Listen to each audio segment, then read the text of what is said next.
Hello everyone, welcome back to Cosmophile Tarot PH, and for today's reading meron tayong ano ba yung relationship status mo this September.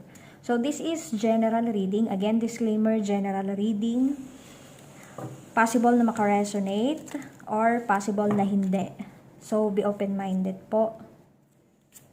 Okay, if ready na kayo, then we can start. Sa mga nagko-comment po na mahina ang aking boses, ganyan lang talaga siya. So, I am really soft-spoken. Kahit anong lakas yung gawin ko. But I will try my best to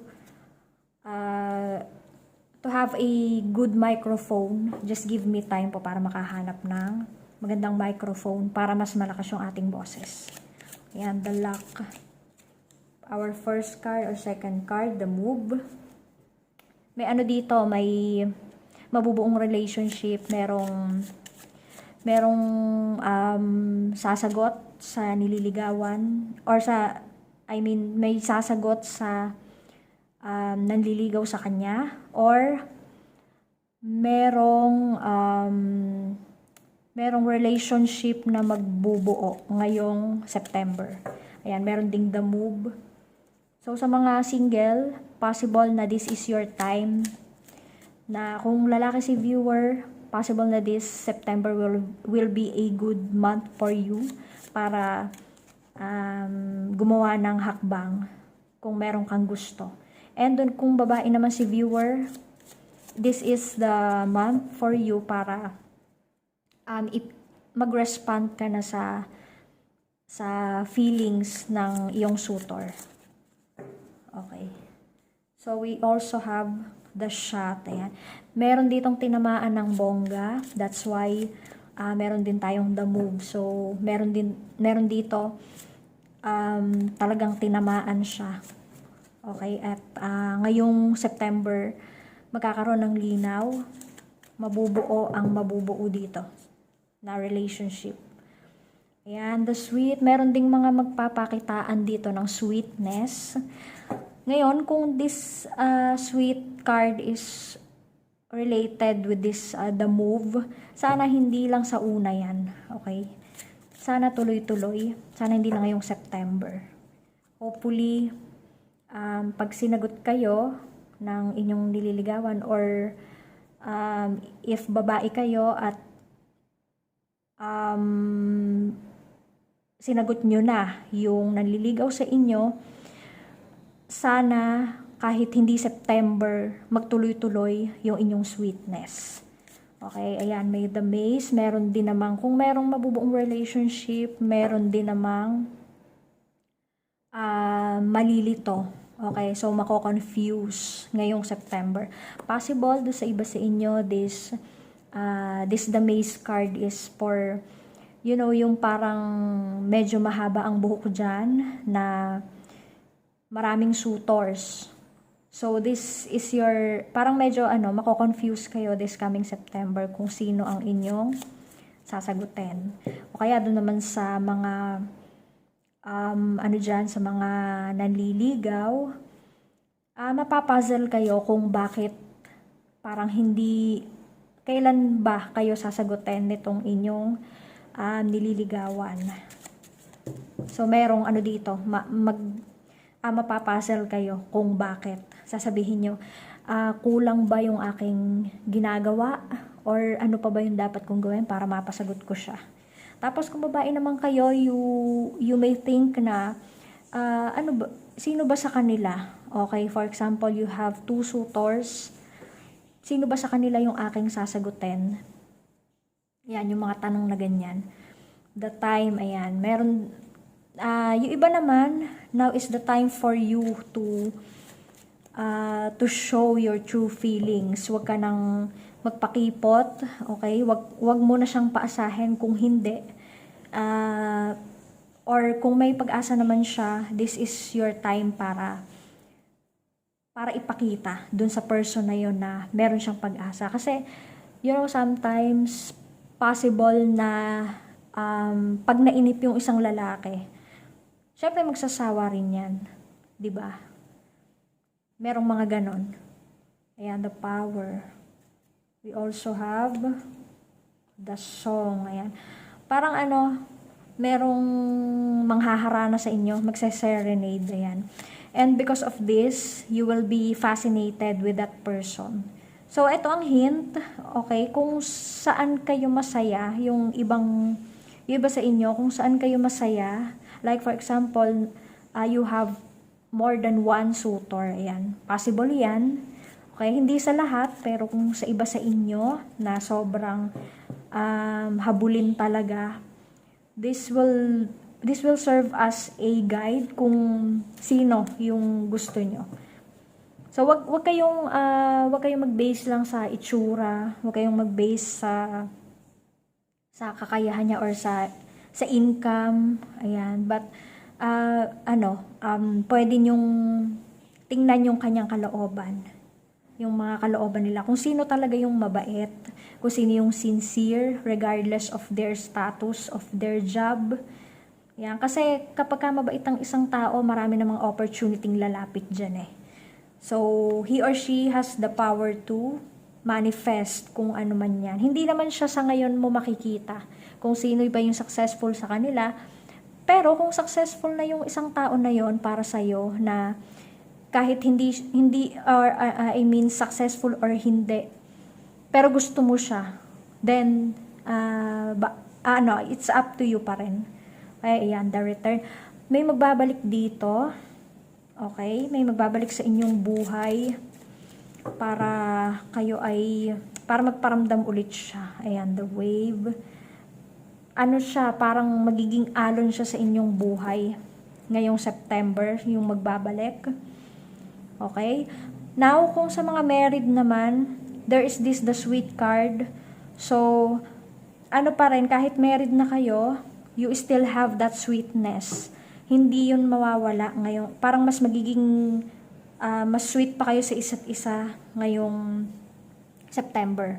Or sa mga mag-asawa naman na hindi masyadong nakikita because parehas busy, magkakaroon kayo ngayong September ng time para sa isa't isa. Ayan.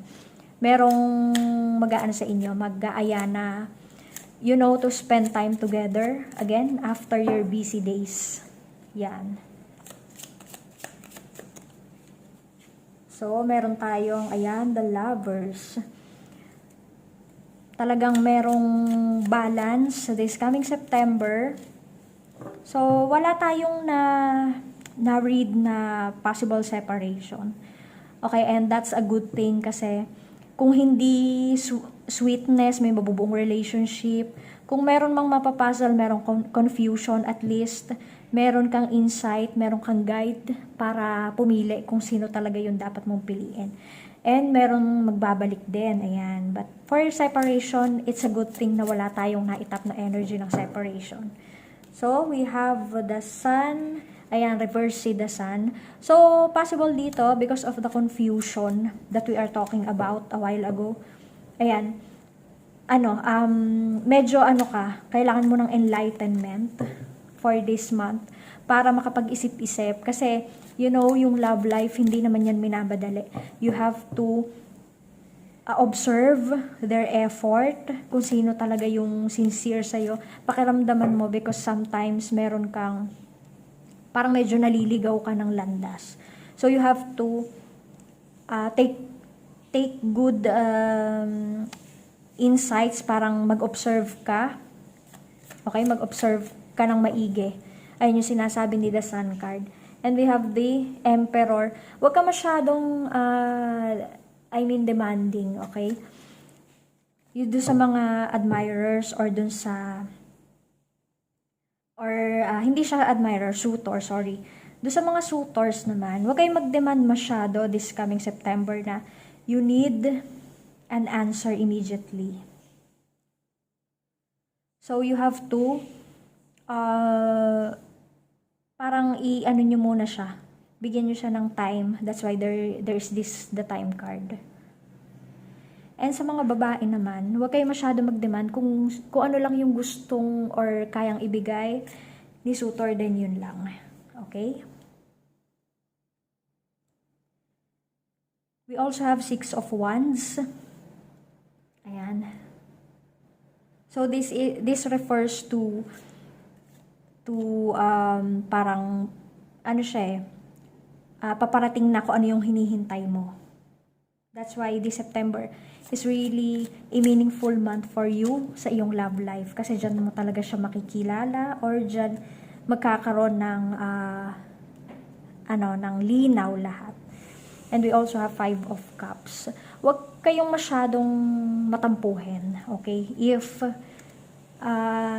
yun nga kagaya ng sinabi ko, hindi pa kayo sinasagot, okay? Huwag kayong masyadong mainip. And dun sa ladies naman, huwag kayong masyadong tumingin sa iba. Focus on the good qualities of the suitor. So, yun yung tingnan nyo, dun kayo mag-focus. Hindi sa ibang bagay. Like yung kung ano yung hindi niya maibigay sa inyo, nagde-demand kayo. Tapos magtatampo kayo. Once na, like for example, nakalimutan niya birthday niyo pala. Or kung ano man. Huwag kayong magtatampo sa maliliit na bagay. Okay? And, we also have ascending. Ayan. Meron ditong transition about your relationship. Ayan, may union. So, may magpaparamdam talaga dito. New phase. Kasi, kung dati, ano lang kayo, more than friends. Ayan.